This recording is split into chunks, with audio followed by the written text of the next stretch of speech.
Hello everybody, it's me, Ahnuld, and I'm here with another one of my review shows. Well, there are plenty of films out there that I need to catch up on before the Christmas film season. Lots of the films to review, so let's get right into it. Alright, the first film I'm going to review this week is Ahnuld. The film is really good. I was a bit skeptical that it would be a crappy thriller because of the crappy cast and the poor director attached to it, but the plot has no holes and the ending of it is perfectly well done, really brings the film together. This film really overcomes the shit cast of Matt Dillon, Jean Reno, and Lawrence Fishburne. The film's not predictable at all and it gets right into the action, and by the end it is really tied up, and the third act brings the film to its climactic and incredible conclusion. Altogether, I'd give this film a 4 out of 5 stars. Alright, the next film in alphabetical order, we're going with Avatah. Yes, I've already seen it because I had to see it because James Cameron invited me to the premiere of the film. It's more impressive from a storytelling standpoint than on a technical level, and this reaffirms James Cameron's gift for being a very good-looking but crappy filmmaker. It's true, I mean, I love the guy, but the Terminator films were just awful, and I regret doing them. The third one was great, and Salvation amazing. Aliens was bad. Titanic was a good story, very nice. I love the love story, but it's bad effects, very bad visual effects, and this one is garbage. Another good story, but it's wasted.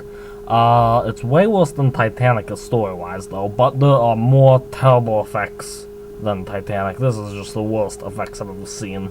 It's one of the worst films of the year. Why on earth is this the most expensive movie of all time? I don't get it. Can anyone tell me? I mean, the effects look like cardboard cutouts. What junk? 1 out of 5 stars. The next film is The Blynd Syde. Alright, I am officially on the bandwagon. Let's give Sandra Bullock a long-awaited Oscar. I feel that with the year that she's had with The Proposal, All About Steve, and now this fantastical film, that she should even win. Let's go, Sandra. As for the film itself, it's a crappy story in real life that's made better when brought to the big screen. Michael O'Hare himself said that he would not want to watch the movie because it's way better than his real-life story. Therefore, this is a realistic film with a heartwarming performance from Sandra Bullock. Let's all just go out and see it together and hold hands and bring our lighters. 5 out of 5 stars. Alright. The next film is Brothers. With crap performances from the 3 lead actors, this film is saved by the little girl's acting and its realistic yelling sequences.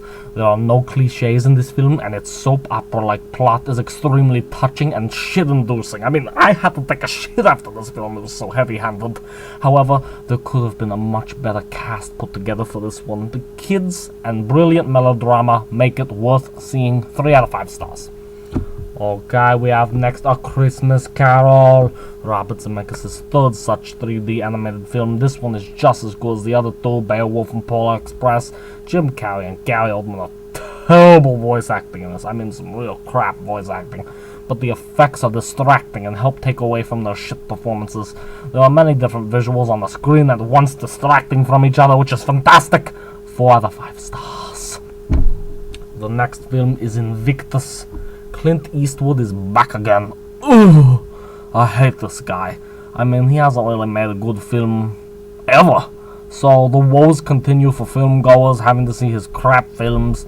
His crappy direction paired with 2 career-low performances from Matt Damon and Morgan Freeman, who are never really good anyways, but they're even worse now, make this film a must-miss. Terrible film. 1 out of 5 stars. Alright, Nyne is next. I had to see this early because I love musicals. This one is no different. Despite the terrible cast, with the exception of course, the always amazing Kate Hudson, I still love this movie. I had to get out to see the premiere because my anus was wet with anticipation, and so I went to see the brilliant Kate Hudson light up the screen. Granted, it was not as hard to do when people are put on the screen with her, such as the worst actor of all time, Daniel Day-Lewis, and a terrible actress, Penelope Cruz, and shit Dame Judi Dench, and recent Razzie deserver, Marion Cotillard. Anywho, this is better than Rob Marshall's Chicago, and he has really outdone himself here. 5 out of 5 stars.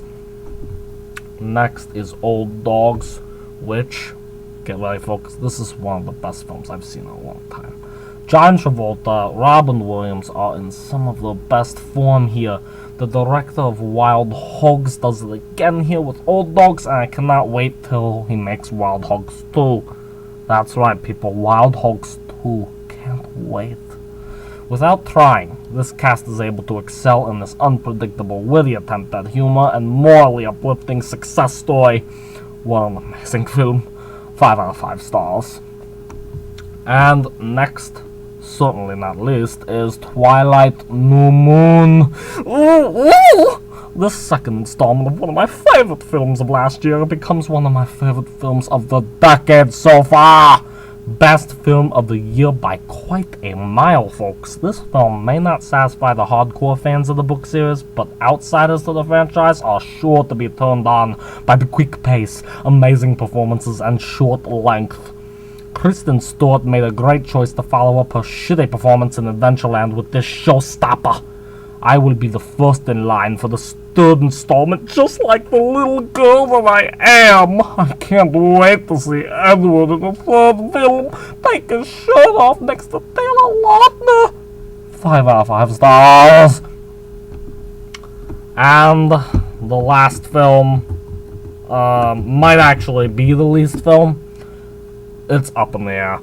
I know that Mr. Smug George Clooney himself would fuck this film up for sure, but what I didn't know was that he would be joined by newcomer Anna Kendrick and departed actress Vera Farmiga.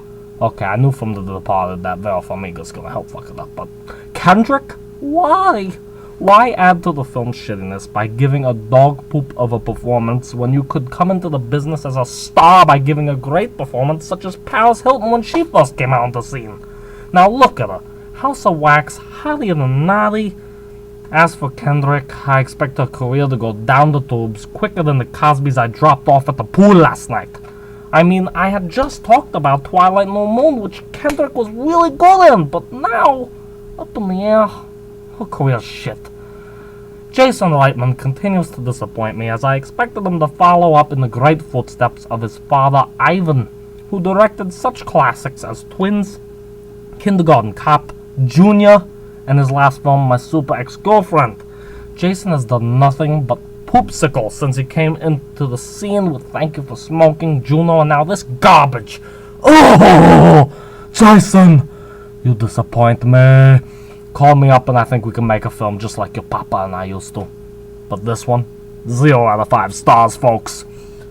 And that's it. I should have another review show up soon for you folks, just so that you can see what films are actually going to be good on Christmas week. There was a couple of other reviews here. Expect some good reviews next time, folks. Until then, this is Ahnuld Schwarzenigga, and I will see you, well, maybe not see you at the movies, because I don't like to see movies with anyone, but by myself, and then I'll review them for you. Have a nice day, folks. I'm